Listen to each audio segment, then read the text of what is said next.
Nous allons passer à notre témoignage. Alors, c'est la suite du témoignage de notre sœur et maman de la team, maman Benita, qui vient nous donner la deuxième partie de son histoire qu'on a racontée hier. C'est notre maman centrafricaine qui nous a partagé son expérience avec le Christ qui l'a sauvé de la maladie du sida. Alors, merci à vous tous qui n'avez pas hésité à rejoindre la chaîne en vous abonnant et surtout à cliquer sur la cloche des notifications pour être au courant des vidéos que je partage et surtout quand je suis en direct.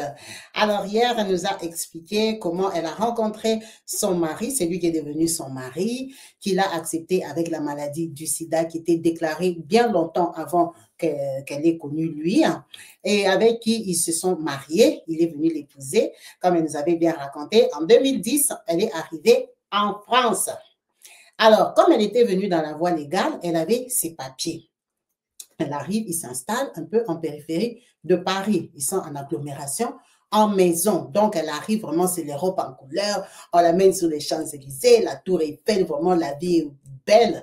On l'amène chez le médecin. Alors, comme vous avez vu, à la première partie, notre maman ne nous avait pas expliqué que, en effet, elle avait contaminé son mari. Oui, elle avait contaminé son mari, mais c'était par choix. Il avait accepté.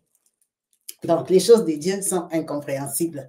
Il avait accepté, donc son mari était malade, mais ses enfants naissaient sans maladie. Alors, quand elle arrive en Europe, elle a ses 3 enfants. Son premier enfant qu'elle a eu en 1986 avec son ex, et puis les 2 enfants qu'elle a eu de 2000 et de 2004. Ils vont tous chez le médecin, on fait le contrôle, les check-up pour voir vraiment si tout va bien. Voilà, on commence les traitements, les traitements pour elle en tout cas. Donc, elle a un suivi, mais vu que c'était les retrouvailles, notre maman, ils ont piétiné, elle est tombée enceinte. Alors, quand elle était arrivée, vu qu'elle était venue avec les papiers, elle avait vu les assistantes sociales qui l'avaient directement inscrite sur la liste de la formation aide-soignante. Donc, aussitôt arrivée, aussitôt elle devait commencer la formation et aussitôt elle était enceinte. OK. Son mari lui dit, tu vas avorter. Parce qu'en tout cas, non, non, non, non, moi je ne suis pas prêt à avoir un autre enfant, il faut que tu avortes. Elle dit, mais pourquoi je vais avorter maintenant que je prends le traitement? Elle a trouvé ça incompréhensible.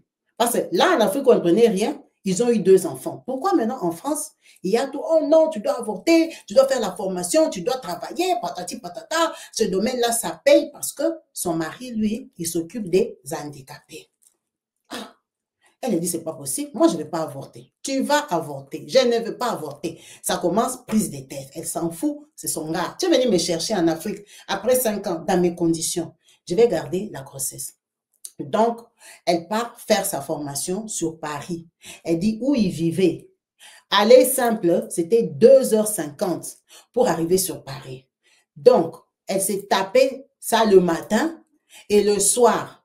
Quand elle arrivait à la gare de chez eux, il était déjà tard, les bus sont déjà finis. Son mari, tellement qu'il était fâché, comme elle avait refusé d'avorter, il ne venait pas la chercher à la gare.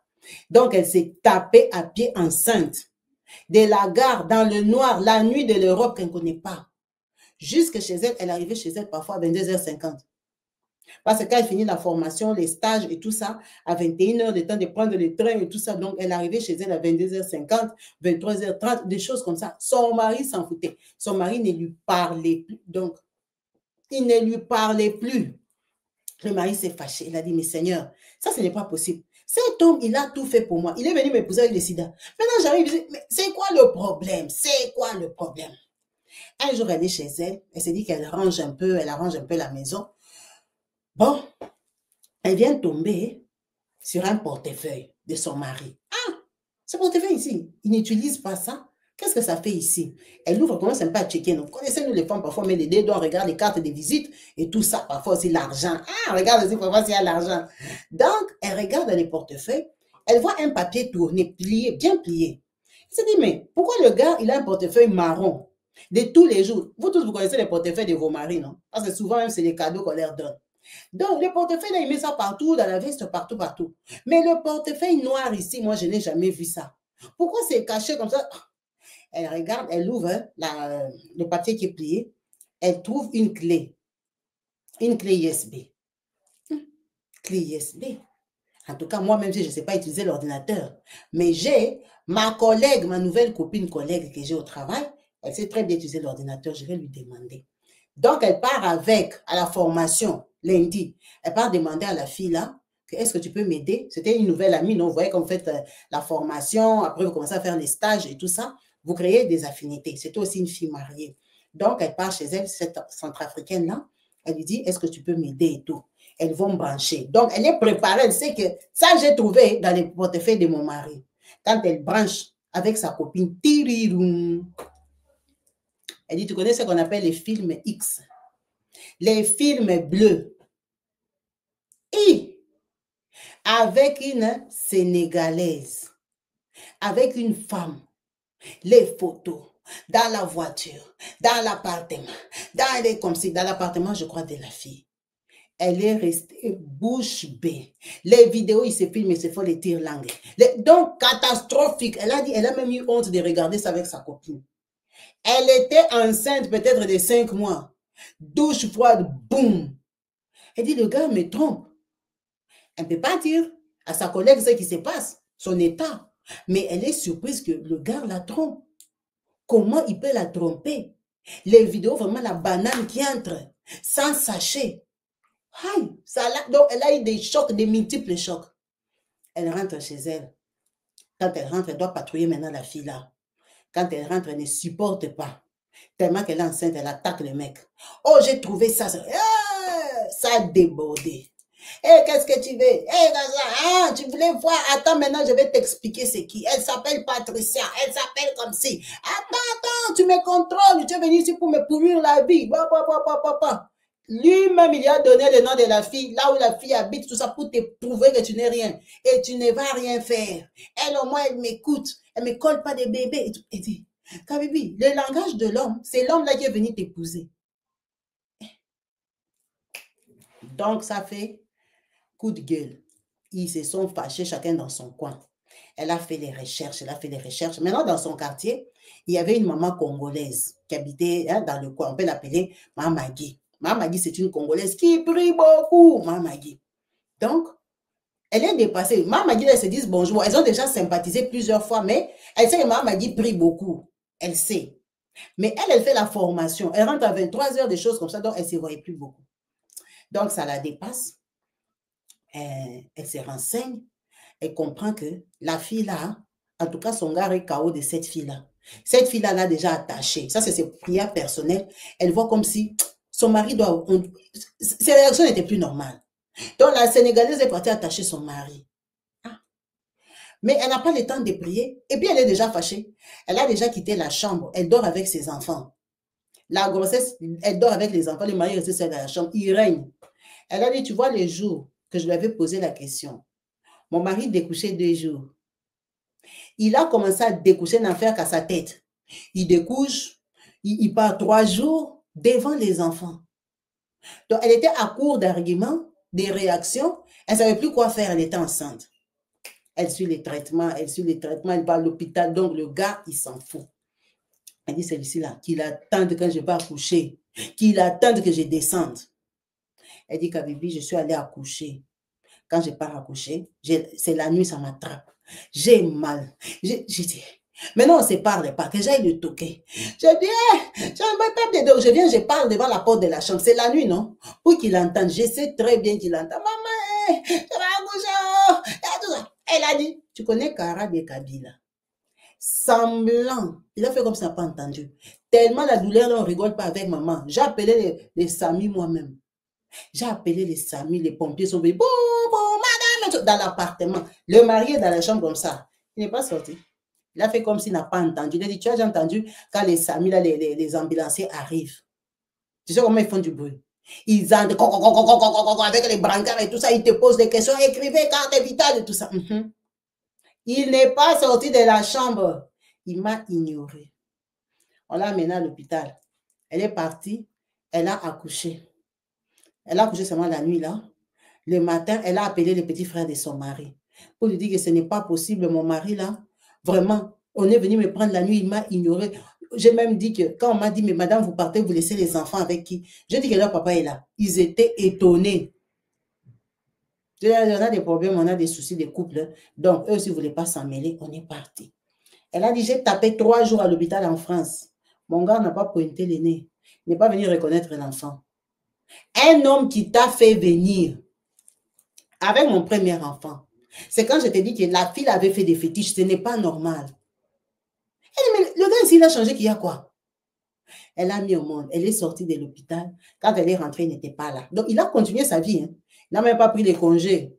Il a continué sa vie. Donc, elle rentre, elle pose son sac, son bébé et tout ça. Elle a pleuré. Donc, elle a dit, elle s'est sentie mal. Tu vois, même mes bébés que j'accouchais quand j'étais malade, on venait me chercher à l'hôpital. Il y avait la joie, il y avait la famille. J'étais en Europe, en agglomération parisienne, là-bas, en province, là-bas, maman, il n'y a personne. Il fait froid, il fait moche. Dépression. J'ai commencé à pleurer. Elle est partie dans la chambre de son enfant. Elle est partie s'installer là-bas, mettre des choses de son bébé, parce qu'avec les maris, ils ne se parlaient pas. Elle a entendu seulement quand elle était dans la chambre, le gars est arrivé. Elle a entendu seulement, il a pris le bébé. Ah, bienvenue chez vous. C'est moi ton papa. Elle a dit, maman, j'entendais. Elle a dit, quand j'ai entendu, ça m'a soulagée, ça m'a fait du bien, ça m'a énervé. Donc, elle est sortie. Quand elle sort, elle les regarde comme ça. Ni rien, ni bonjour, ni bonsoir, ni félicitations, ni merci même. Rien du tout. Il prend les bébés, il les regarde, il pose les bébés. Il ne tourne pas. Elle a dit, j'ai envie de l'attraper comme ça. Hein. Elle a laissé. Donc, ils sont restés comme ça. 1 mois, 2 mois, ennemis jurés. Le mari, là, il sort, il fait une semaine. 3 jours même, c'est devenu petit. La tête a tourné. Le mari, 2 mois après, il a pris l'avion. Ils sont partis en vacances en Côte d'Ivoire. Avec la fille, là. Dès qu'elle lui a posé la question, hey, elle au moins, elle m'écoute. Je t'avais dit d'avorter, tu as refusé, tu m'as imposé l'enfant. Donc, laisse-moi vivre ma vie, laisse-moi respirer. Ils sont partis en vacances en Côte d'Ivoire avec la... Donc, les maris sont avec la valise, ils partent en vacances. Elle dit maintenant, mes sentiments étaient mélangés. Un mari comme ça, que je lui fasse le combat. Un mari comme ça, que je l'insulte. Un mari qui m'a fait venir en Europe avec mon enfant. Qui m'a aimé dans mon état. Elle m'a dit, maman, le diable est malin. Le diable peut définir l'intelligence. Donc, les diables ne regardent pas même que des bénédictions spéciales que Dieu a données. Lui, il vient combattre tout. Elle dit, imagine un mariage comme le mien, on peut me combattre. Le mari est parti en Côte d'Ivoire. Je suis avec les enfants. J'ai pleuré, j'ai pleuré. Je suis partie chercher, la maman m'a dit, là, la maman congolaise. Je dis, maman, regarde, je viens d'accoucher. Elle a eu son diplôme et tout ça. Le mari s'en fout. Donc, c'est comme si elle n'a rien fait. Maman, elle a dit quoi? Elle a dit, il est parti en Côte d'Ivoire avec une Sénégalaise et tout. Maman a dit, on va entrer en prière. Il faut que Dieu nous parle, nous dise c'est quoi. Ce n'est pas possible. Elle dit, pourtant, la maman là ne connaît pas mon état, ne connaît pas mon histoire. Elle sait seulement que le mari était venu m'épouser en Afrique comme les hommes font. Elle dit, quand même, on est parti, la maman. Elle dit, vous les Congolais, quand même, vous savez prier. On est parti, la maman, là, elle a tapé la prière à domicile. Elle m'a dit, ma fille, ma chérie, parce que vous avez pas le même âge. Il faut que tu rentres chez toi, commence à réclamer tout ça. On part. Comme il est en vacances là, nous, on va préparer les territoires. Quand ils sont rentrés avec la maman, l'a prié dans sa maison, enlevé les pays, les blocages, les tout ça, ça. Donc, ils ont commencé à prier. Le gars est en Côte d'Ivoire. Le gars là, il est rentré. Il est venu me dire comment lui, il est parti chez l'avocat, déposer les papiers de divorce. Divorce. Elle lui dit, donc, toi, elle a dit, imagine, j'ai dormi dans la chambre des enfants depuis que j'avais accouché. J'ai dit, donc, toi, tu te prends pour qui? Papa, on va divorcer. On va divorcer. Le mariage, ce n'est pas forcé. On va divorcer. D'ailleurs, j'ai mon diplôme. J'ai mes enfants. Je suis déjà en Europe. On va divorcer. Tu n'as qu'à partager. Prochaine destination, Sénégal.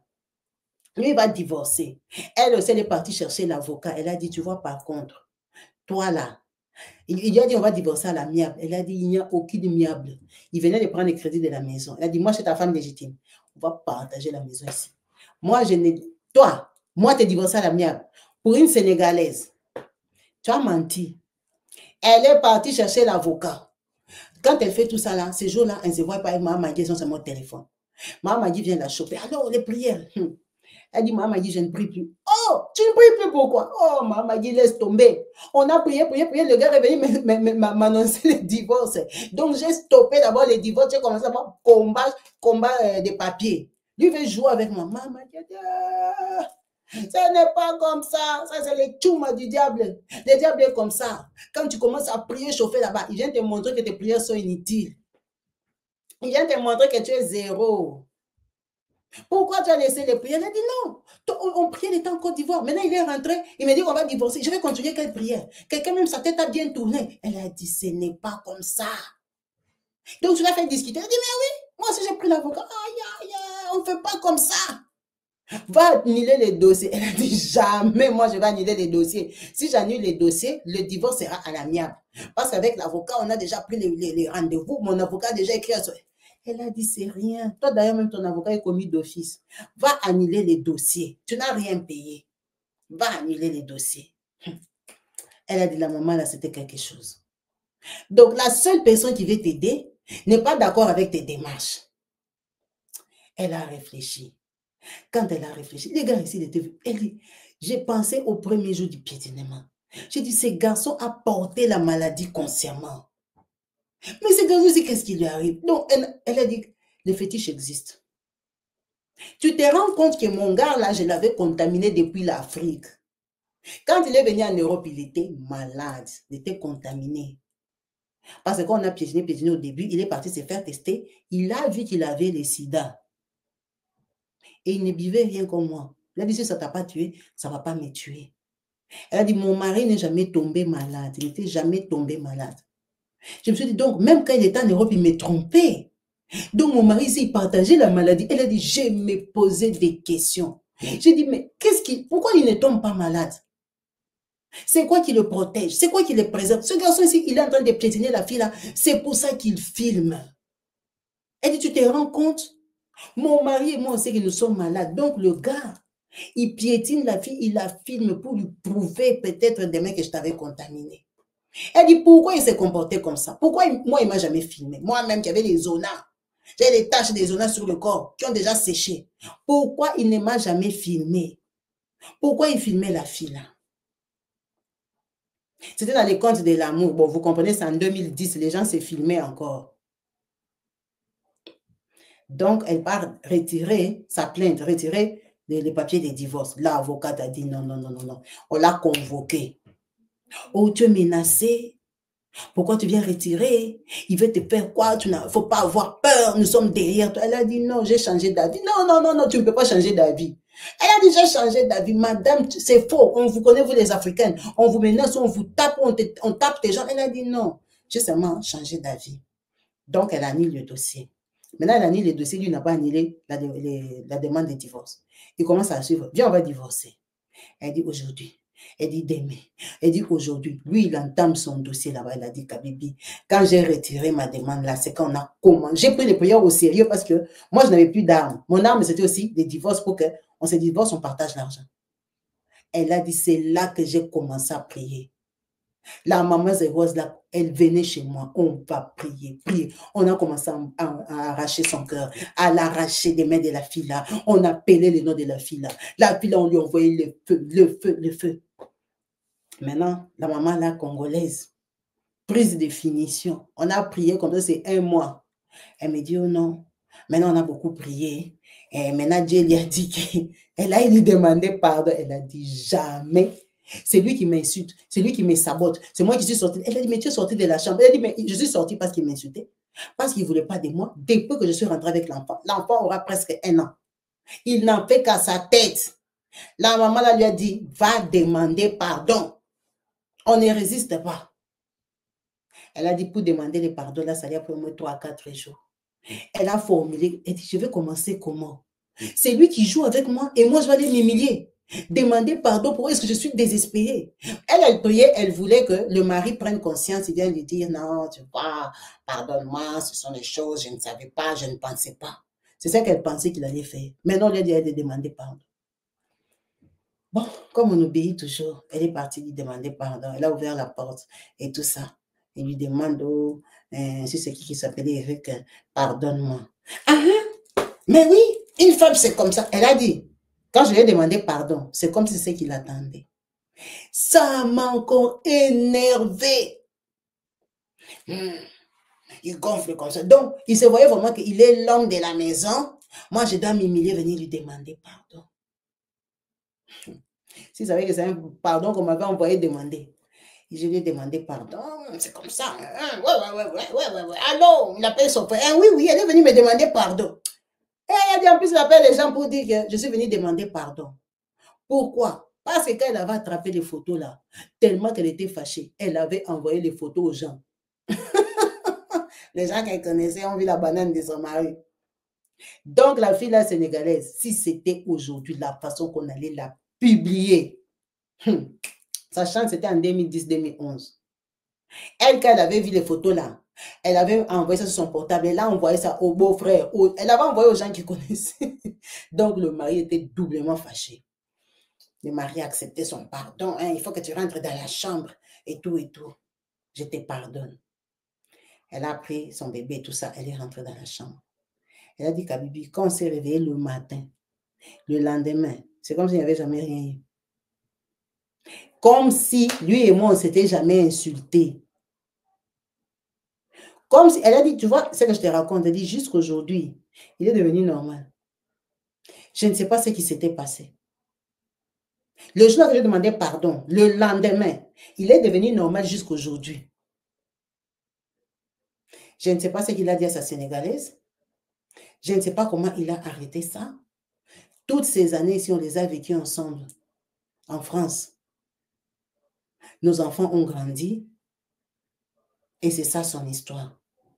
Elle est venue témoigner pour dire que même dans un truc délicat, un truc difficile, même, elle dit, imagine un mariage comme le mien.